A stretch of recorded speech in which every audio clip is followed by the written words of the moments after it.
إدريسي.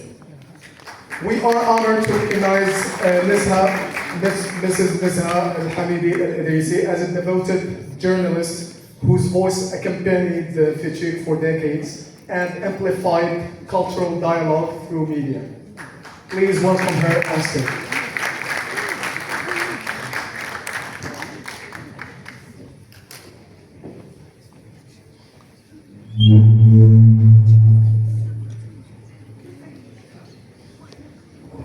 السلام عليكم ورحمة الله تعالى وبركاته.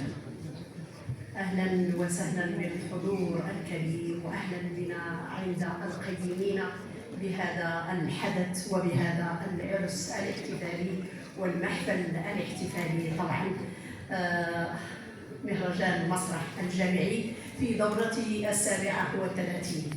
فشكرا للقيمين، وتقريبا كما سبقت إشارة إلى ذلك تقريبا 4 عقود وليست بالهينة، بداية مع الأستاذ حسن الصميلي ومع الأستاذ عبد القادر بونغاي ومع طبعا الآن مع الأستاذة ليلى مزيان، الدكتورة ليلى مزيان.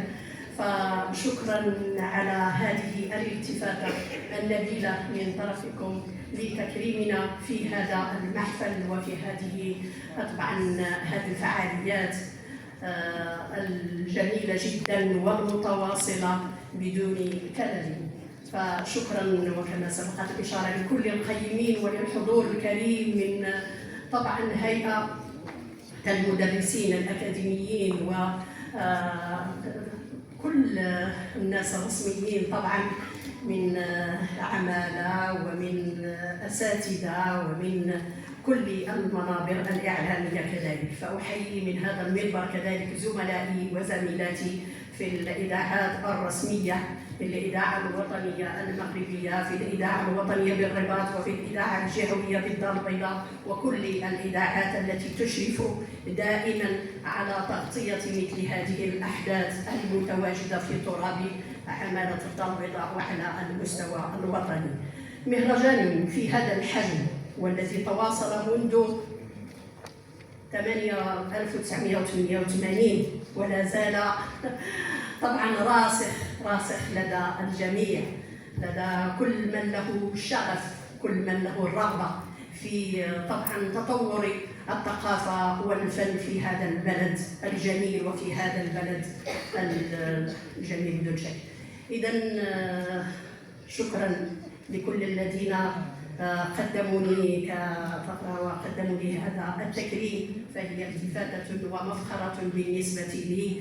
فتقريبا 30 سنة وأنا أشتغل على هذا من خلال الأخبار، من خلال التغطية الإخبارية، ومن خلال البرامج، ونحاول جاهدة وجاهدين كل زملائي بالإذاعة الجهوية بالدار البيضاء، جاهدين على أن نكون عند الحدث وعند القيمين على مثل هذه الأحداث حتى يمكن أن نغطيها من جميع جوانبها من خلال العديد من البرامج.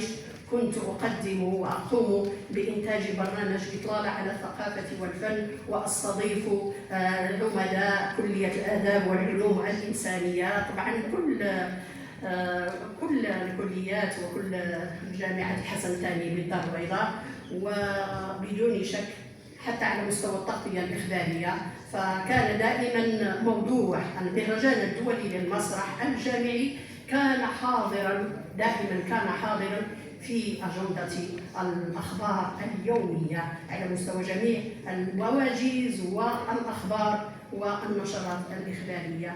فشكرا لكم، وأتمنى أن تتواصل دورات هذا المهرجان وأن يبقى دائما بدون شك أنه محفل وعرس طبعا وتطور على مستوى كما هو معروف خارج الوطن. فشكرا لكم جزيلا، وشكرا للدكتورة ليلى مزيان، شكرا وشكرا للجنة المنظمة من أطر، من طلاب، من إدارة، من كل الذي يمكن أن يساهم في إخراج وتطور للمساهمة طبعا في مثل هذه المناسبات، المساهمة في السير قدما نحو إشعاع ثقافي فني خارج الوطن. فشكرا لكم جزيلا وشكرا على هذا التكريم الذي يحضرنا. أدعو السيد رئيس جامعة حسن الثاني الأستاذ حسين أزدوق للتفضل بالمنصة. We call on stage Professor Hussein Azdouk, the president of Hassan II University in Casablanca, in order to honor Mrs. Nizha Al-Hamidi Al-Idrisi.